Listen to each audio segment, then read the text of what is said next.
Bonjour et bienvenue dans ce point bourse du 5 mai 2023. Je rappelle que les informations et analyses données sur cette chaîne sont données à titre indicatif et ne peuvent pas être considérées comme un conseil en investissement. L'investissement en bourse est risqué, vous êtes responsable de tous les investissements que vous faites. Alors avant de faire les indices et quelques actions, on va commencer par les matières premières cette semaine, on va faire assez rapidement. Le pétrole, on l'avait vu hein, avec ce petit gap ici entre le 31 mars et le 3 avril, c'était quoi? C'était l'annonce de l'OPEP sur la réduction de la production de barils. Donc forcément, derrière, il y a une hausse du prix du pétrole, alors qui était déjà en légère correction. Hein. Pourquoi? Pour certainement éviter un pétrole un peu trop bas qui nous menait ici vers les 57-60, hein, probablement qu'on aurait bien aimé en tant que consommateur pour les entreprises aussi, mais l'OPEP, ça leur disait pas trop. Donc, forcément, réaction du prix du pétrole. Derrière, on continue la correction, mais on réagit où? Sur ces niveaux-là, les 75-70, hein, on dézoome, c'est les niveaux où on a eu l'explosion ici au mois de février-mars 2022, donc l'année dernière. Donc là, on y revient, et c'est des niveaux qui sont tenus. C'est-à-dire que le pétrole n'a pas encore engagé sa phase véritablement de grosse correction qui induirait très probablement une récession. C'est-à-dire que si la demande en pétrole baisse, on va avoir le prix qui va baisser mécaniquement et donc arriver dans ces niveaux-là, hein, 50, 60, 60, 70, un peu moins de 70. Donc si on se maintient au-dessus, c'est le scénario pour l'instant, la bourse, les marchés, l'économie est résiliente, est forte et ne tombe pas encore en récession. Le jour où on casse ces niveaux-là, 70, on voit, hein, on l'a frôlé déjà au mois de mars, on le refrôle maintenant, il faudra se poser la question sur le... Alors peut-être que ça va arriver d'un coup vite, à coup de -3, -3, -3, on aura eu peu de temps pour réagir, mais il faut quand même s'y préparer avant. Ce sera peut-être le signal pour la récession, la vente un peu panique sur tous les marchés, et la grosse correction et les gros nuages noirs hein, qu'on nous annonce depuis des mois et des mois maintenant, mais qui sont pour l'instant toujours pas là. On le voit, rebond du pétrole et puis rebond sur les actions aussi, on va le voir tout à l'heure également. Donc c'est ces niveaux-là, hein, les niveaux pivots à tenir pour maintenir le pétrole à un niveau relativement élevé et pas voir le pétrole tomber dû à un manque de la demande. On a les chiffres c'était quoi? C'était création d'emplois non agricoles, je crois, aux États-Unis, hein, qui sont tombés aujourd'hui. Très bon, bien meilleur qu'attendu. On a aussi les chiffres du chômage qui étaient un peu meilleurs aussi qu'attendu, donc l'emploi va un peu mieux. C'est plutôt une bonne nouvelle, donc ce qui explique un peu le boom sur pas mal d'indices aujourd'hui.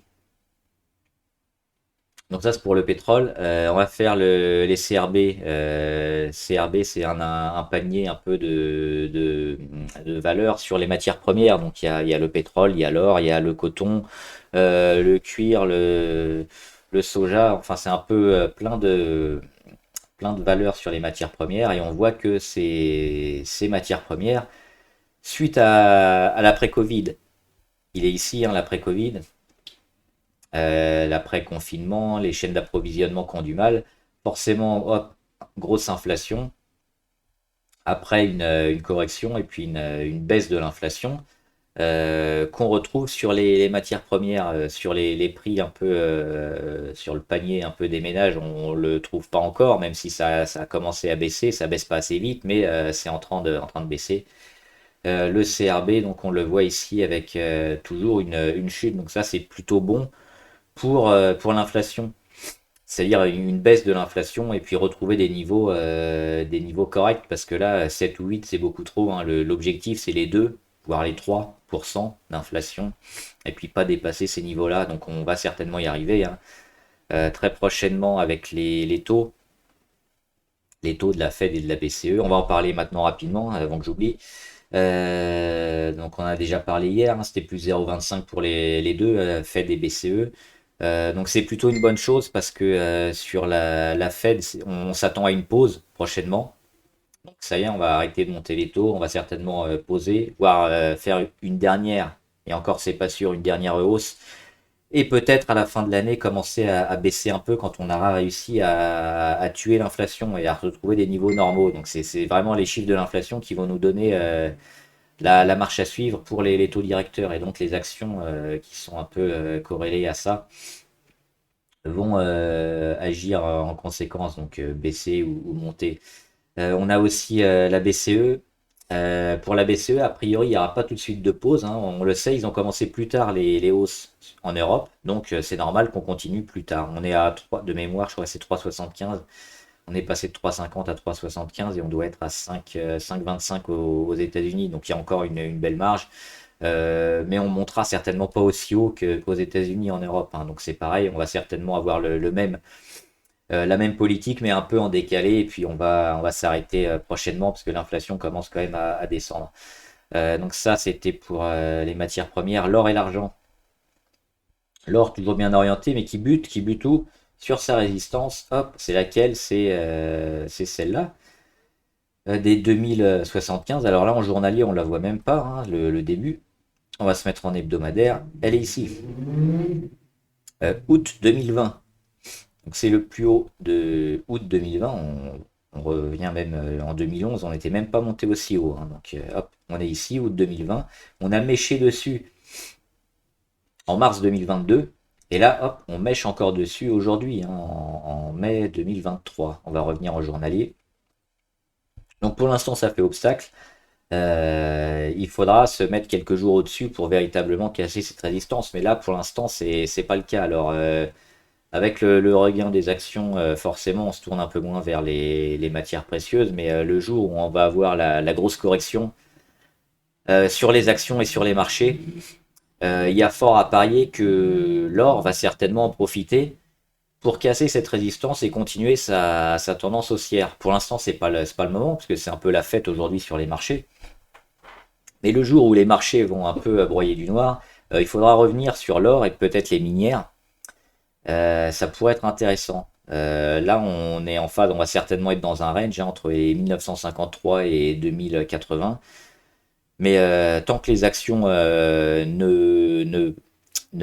descendent pas fortement et sont encore résilientes, c'est pas certain qu'on voit l'or casser sa résistance, hein. Faudra certainement avoir un switch entre les deux. L'argent toujours bien orienté. Alors lui aussi, il est un peu sur une sorte de résistance. Alors j'ai mis celle-là, mais on peut la mettre. Alors, on peut en mettre une déjà là, une autre ici. Il y a pas mal de niveaux sur l'argent. Ce qui est intéressant de noter, c'est cette grosse phase ici d'accumulation. Et là, il est en train d'en mettre une nouvelle autour du support. Donc c'est pas forcément au point près. Donc sur l'argent, pareil, hein, les métaux précieux qui vont certainement monter le jour où les actions vont un peu descendre fortement. Donc pour le moment, c'est difficile de se placer sur l'argent. Peut-être attendre une conso, ou alors le début de la chute sur les marchés. Voilà, ça c'était pour les matières premières. Et on va regarder maintenant les indices avec notamment, bon, on va commencer par le CAC 40, plus 1,26% sur le CAC. Et donc qu'est-ce qu'il a fait le CAC? Bah, il a rebondi sur son support, hein, qu'il avait lâché hier. Il se remet dessus aujourd'hui et il finit bien la journée au-dessus, une petite mèche en dessous, et sous son oblique des plus hauts. Donc on voit toujours cette petite congestion. Et puis c'était la question, hein, que j'avais posée en sondage. C'est qu'est-ce que vous voyez pour le CAC 40 au mois de mai? Donc c'est plutôt un rebond rapide et des nouveaux plus hauts vers les 7007. Ils sont ici. Bah, il y avait 0%, hein, aucun abonné n'a pensé qu'on irait vers ça. Alors, c'est pas encore le cas pour l'instant, même si on est repassé au-dessus de la résistance. Vous êtes nombreux, hein, vous êtes à 77% à penser qu'on aura surtout de la temporisation entre les 7100 et les 7400, donc c'est par là. Au-dessus de cette zone ici, qui avait été bien travaillée, et puis vers les 7004, là on est à peine au-dessus. Voilà, donc c'est le scénario intermédiaire. Et puis le dernier scénario, vous êtes presque un quart, hein, 23% à penser que c'est le début de la fin et retour vers les 6009. Les 6009, ils sont ici. C'est le support, celui-là, cette ligne verte sur lequel on a eu beaucoup de mal à passer en décembre et on est revenu méché au mois de mars. Donc c'est un scénario un peu moyen, mais qui est aussi plausible, hein. Pour l'instant, c'est compliqué d'enlever un de ces trois scénarios. Donc voilà, sur le CAC, pour l'instant, plutôt résilient. Une belle réaction avec les marchés, et puis donc ces annonces, hein, sur les 0,25 et la possible pause. Faudra scruter toujours, comme d'habitude, les chiffres sur quoi? Sur l'inflation. Est-ce qu'enfin on arrive à baisser fortement cette inflation? Les chiffres de l'emploi aussi qui vont être importants et les chiffres des entreprises. S'ils ont été bons, notamment, c'était dû fortement à l'inflation, parce que les chiffres d'affaires sont bons parce qu'il y a eu de l'inflation. Donc à taux constant, on récupère quasiment 10% de plus en termes d'argent, mais comme tout coûte 10% plus cher, c'est pas forcément une bonne chose. Donc il y aura ça à noter, hein, sur les prochains résultats des entreprises, les chiffres d'affaires. Est-ce que ça va se maintenir ou est-ce qu'on va aller dans le dur? Pour l'instant, on est toujours plutôt fort. Et enfin, le Nasdaq et le Dow. Alors le Dow aujourd'hui, il prend 1,1 à la mi-séance. Il est à 33 517. Donc c'est ici. Donc pareil, hein, comme le CAC, il a rebondi assez fortement, hein. Euh, il est ici, au-dessus de la moyenne à 100 jours. C'est les petits pointillés orange qui sont ici. Toujours en embuscade dans son range, hein. Le dos, ça fait depuis le début de l'année, même depuis le début novembre, qu'il est dans son range. Il n'arrive pas à en sortir. Sauf une fois ici, hein, avec l'annonce de la Fed, mais il s'est remis dedans. Donc toujours en statu quo, rien de très fort au niveau tendance sur le dos et le marché des actions traditionnelles. Mais si on dézoome, on n'est pas loin d'avoir de bonnes nouvelles et puis un retournement. C'est ces niveaux-là, à 32 007 à tenir. Et le Nasdaq, on l'a vu, hein, le Nasdaq et les techs, je vous en parle souvent, plutôt bien orienté, parce que le retournement, il est acté sur pas mal de valeurs, si je le trouve. Hop, Nasdaq. Et voilà, donc ça, les petits traits de crayon, là, c'était les scénarios, les scénarii que j'avais fait euh, pour un peu anticiper les mouvements. Et puis ça s'est avéré être assez proche finalement.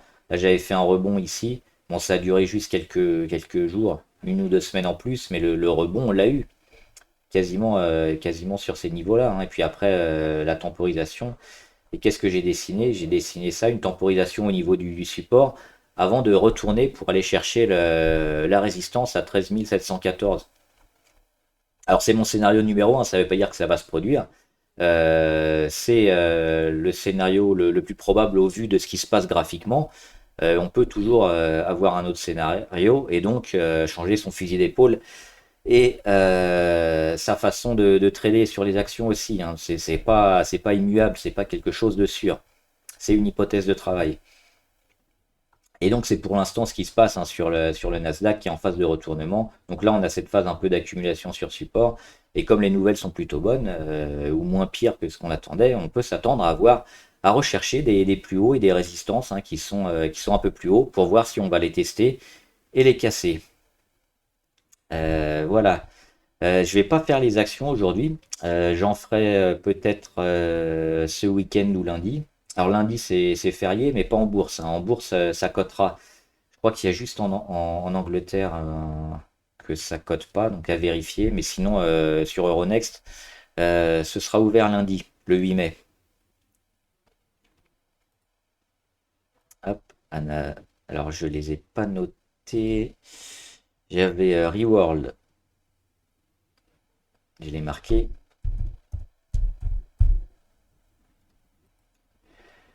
Reward, oui, on est sur le support, donc ça peut être intéressant d'acheter le support, hein, le support des 4,9 ou des 5 environ. On le voit, c'était bien racheté dernièrement. C'est un support qu'il faut pas lâcher, parce que si on lâche, c'est catastrophique, mais si on tient, oui. Donc acheter maintenant, pourquoi pas, et puis mettre un stop autour des 4,7, 4,8 ou 4,9. Après, c'est à vous de voir le risque que vous voulez prendre, le ratio gain-risque et la confiance que vous avez dans cette valeur. Voilà, donc, mais acheter le support, c'est toujours intéressant. Et puis le but, ça va être d'aller chercher la résistance, voire éventuellement la casser. Mais ça met du temps quand même. Ça met du temps. On a cette grosse phase, cette moyenne phase, et maintenant cette petite phase. Il faudra en sortir. Pour l'instant, on réagit. Le jour où on casse là, catastrophe. Et si on casse là, jackpot. On a quoi d'autre? On a Atos. J'ai pas regardé les news sur. C'est pas ça. Sur Atos, a priori, il n'y en a pas, hein, sauf si je l'ai loupé. Mettez-moi en commentaire si j'ai loupé. On bute pas mal de fois ici sur la moyenne à 50 en jaune. On a du mal à la passer. Peut-être monter les stops, hein. Moi, j'ai déjà pris mes profits. J'ai fait un aller-retour assez rapide donc sur le titre. Il est toujours orienté de façon intéressante, hein, mais il faudra casser rapidement cette zone sur les 12,6. Euh, il faudra tenir aussi les 11,9. Et si on peut travailler dans cette zone-là, mais si on revient à casser les 11,9, on va retester la moyenne à 200. C'est compliqué sur Atos. Donc c'est un peu neutre hein, dernièrement. Si on est dessus, c'est bien de tenir et de monter les stops. Pour rentrer maintenant, j'éviterai. Et on avait enfin Nagata.